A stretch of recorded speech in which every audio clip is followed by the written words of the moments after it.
Perubahan dan perbaikan, betul? Indonesia juga butuh perubahan dan perbaikan. Ini narasi dan perjuangan kita semuanya, Partai Demokrat. Sepakat?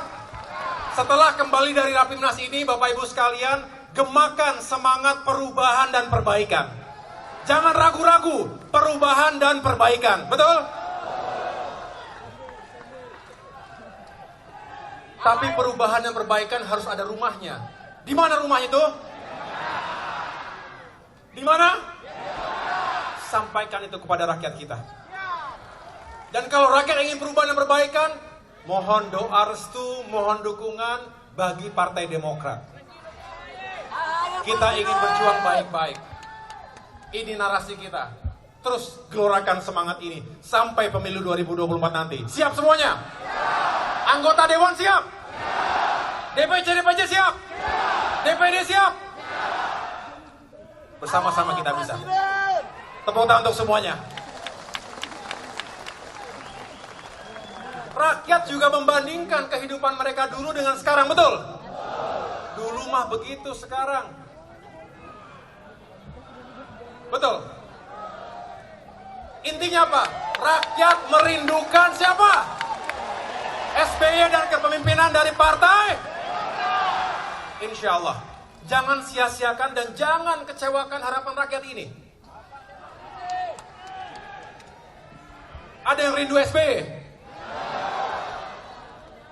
Ada lagunya itu, rindu serindu-rindunya. Betul? Apa yang rakyat rindukan? Kita lihat.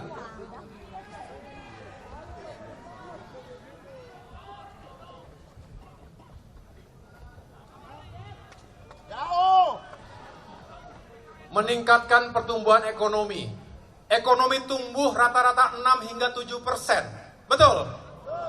3,5 kali lipat dalam 10 tahun. Betul? Alhamdulillah. Ini prestasi yang rakyat rindukan. Ekonomi yang juga sangat menentukan bagaimana kita bisa maju sebagai negara. Kita juga harus ukur bagaimana peningkatan income per kapita, pendapatan per kapita masyarakat kita. SBY meroket. Bagaimana meningkatnya? SBY meroket.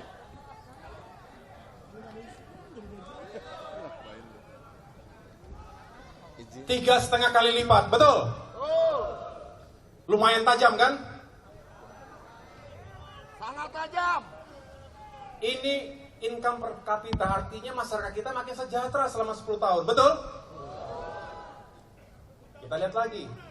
Angka kemiskinan bagaimana? Kita cek.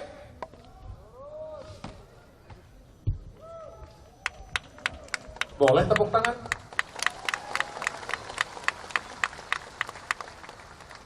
,6 juta orang keluar dari kemiskinan.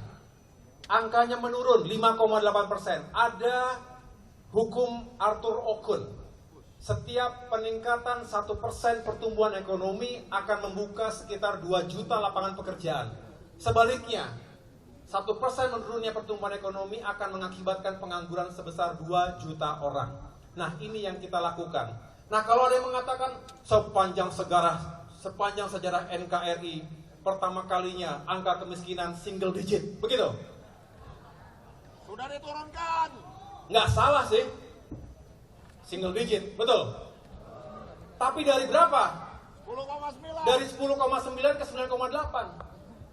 1,1%. Sedangkan Demokrat ketika itu 16,7 menjadi 10,9%. Kita nggak perlu berlebih-lebihkan, ini data.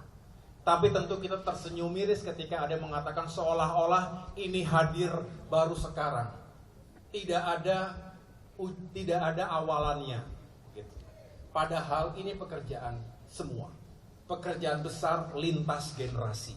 Lintas generasi kepemimpinan. Kita hormati para pemimpin terdahulu. Yes. Ada kekurangannya, ya. Tapi jangan sampai dinistakan, jangan sampai dinegasikan, seolah-olah tidak ada yang dilakukan, tidak ada yang dicapai. Betul ya? Ini harus kita ingatkan Bapak Ibu sekalian, kalau bukan kita siapa lagi? Demokrat harus mengingatkan ini kepada masyarakat kita. Siap? Siap. Angka pengangguran bagaimana? Turun jauh. 10 juta orang keluar dari pengangguran. Naik lagi. Jadi tidak perlu cari-cari narasi. Kita gunakan data-data ini. Sepakat? Rasio utang pemerintah terhadap PDB kita, debt to GDP ratio. Lihatlah, menurun 55%, tajam. Dari 57%, zaman Bapak terakhir itu 24,7%. Dan kini meningkat lagi 41%. Utang negara kita. Ya. Jelaskan ini. Bahaya kalau kita banyak utang. Gaji PNS, TNI Polri naik waktu itu? Setiap tahun. Naik berapa kali? Naik 9 kali, 112%.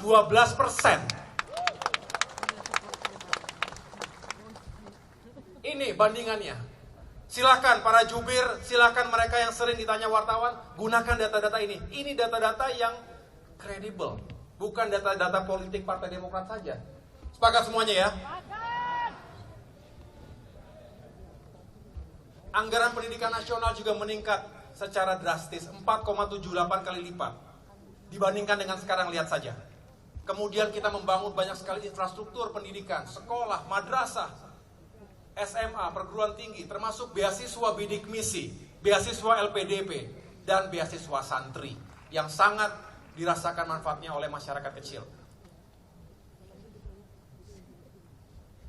Ada yang menyangkal ini?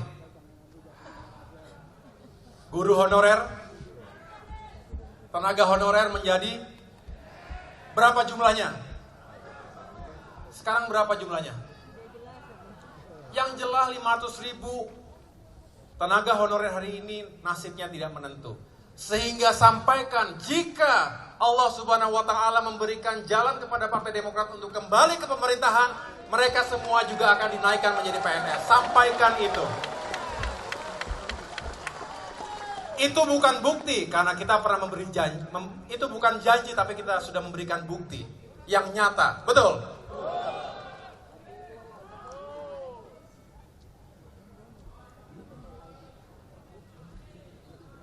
UMKM. Kita berhasil meningkatkan 16,8 juta unit UMKM.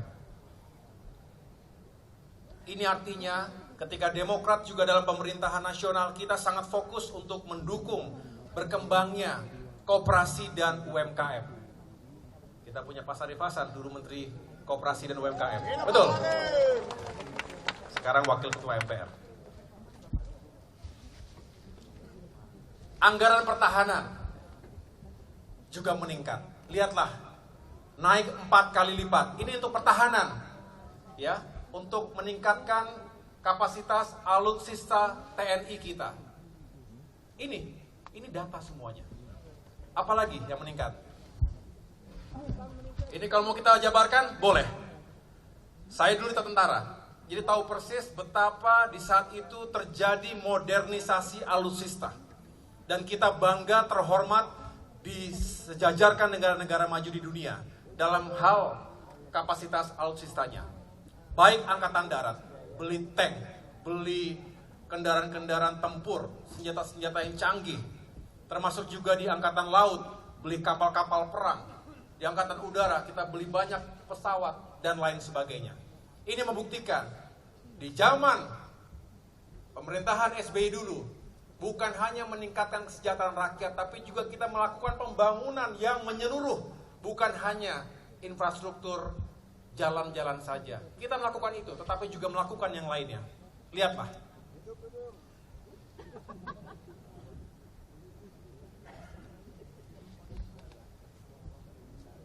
Coba di play. Ini provokasi semua nih orang-orang ini. Oke, kita lanjutkan. MP3I. Apa singkatan MP3I? Master plan. Intinya, roadmap tentang pembangunan infrastruktur se-Indonesia. Betul? Kalau ada yang mengatakan tidak ada pembangunan infrastruktur di zaman dulu, bagaimana kira-kira? Bohong. Hoax. Ayahanda beliau, Mas Emil Dardak, yang baru saja berpulang, termasuk pelaku sejarahnya. Yang kita doakan almarhum. Yang menangani pembangunan infrastruktur ini juga. Jadi jelas, banyak sekali proyek-proyek infrastruktur, tapi menyeluruh. Dan tidak setiap kali diglorifikasi. Jadi mohon maaf nih. Nggak apa-apa, teman-teman media juga bisa menangkap pesan ini. Ada yang mengatakan, zaman dulu nggak ada pembangunan infrastruktur. Nyatanya banyak. Yang kedua, direncanakan, dipersiapkan, dialokasikan anggarannya. Dan dimulai dibangun sehingga banyak yang tinggal sudah 70%, bahkan 90%. Tinggal gunting pita. Setahun gunting pita kira-kira masuk akal nggak? Ya kita nggak perlu juga diapresiasi. Tetapi jangan mengatakan ini kehebatan kita 1 tahun gunting pita. Itu namanya claiming sesuatu yang ya, saya kadang-kadang juga speechless juga mau mengatakannya. Tapi artinya kenapa sih kita tidak kemudian oke, terima kasih telah diletakkan landasan, telah dibangun 70%, 80%, sehingga kami tinggal 10% lagi gunting pita. Terima kasih Demokrat, terima kasih Pak SBY. Why not seperti itu? Artinya itu sesuatu yang fair, betul? Jangan kemudian dibilang Demokrat nggak peduli infrastruktur.